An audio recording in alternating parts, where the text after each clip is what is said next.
could you briefly sketch, and maybe not briefly, why especially the focus on these endeavors, and where do you see the ripple effects taking place, and also maybe where they are standing and what support do they need? Well, fundamentally, I got involved in technology around the idea of maximum impact. And I just had an understanding that if the majority of people are in a kind of fear-oriented desperation around money and capitalism, that it isn't possible for them to have expansion in consciousness, because that day-to-day living, and that's the way everyone was in the Amazon, just requires you to live hand to mouth, to make the next day's coin, to be able to spend it all that same day, and that there needed to be ultimately inroads into finance and business that could help shift this idea of how money was distributed and how people made a living. And I saw in the developing nations, there was an unbelievable expansion of the use of technology. Literally any way people could use technology to help make money, they were doing it. And so I thought, okay, let's not look at that in 5 years. Let's look at that in 20 years, 40 years, 60 years. The developing nations are going to become technologically the most advanced nations in terms of the use of the technology, maybe not the creation of it, but the use of that technology. And so now take that idea and wind that back to this exploration inside these visionary realms. What I ultimately came to realize was that the sacred geometry and these patterns that are being seen and the visions that people are having is ultimately a kind of linguistics. And I got really interested in the linguistics of the visions themselves.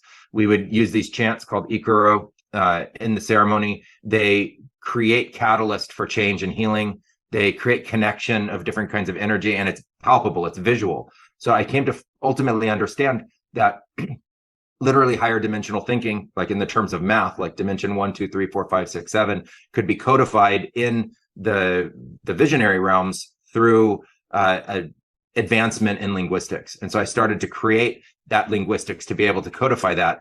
That became a kind of a nexus between blockchain-based Web3 oriented computer systems, which were really a combination of people, computers, and fiber optics and satellites from around the world. If you could envision that, like kind of go into outer space and envision all of that at the same time, you would see a much higher expression of dimensionality around human interaction, communication, and connection about how it was really taking place.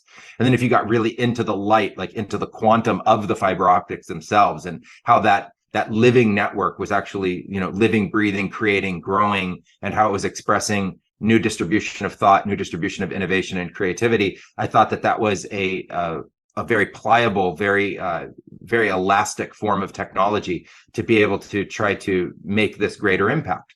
And so that's when I got really interested in Web3, smart contracts, NFTs, ERC20 tokens as a way of distributing wealth through the nature of those networks, and started to innovate in that space.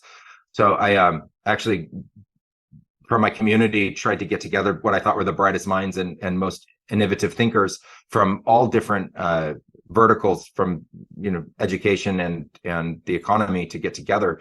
So finance, CEOs, business owners, startup guys, scientists, quantum physicists, mathematicians, et cetera. I got chemists. I got everybody together that we could, and just said, okay, let's go into vision and see what we can come up with. And the first project that we came up with was to unlock the value of creativity.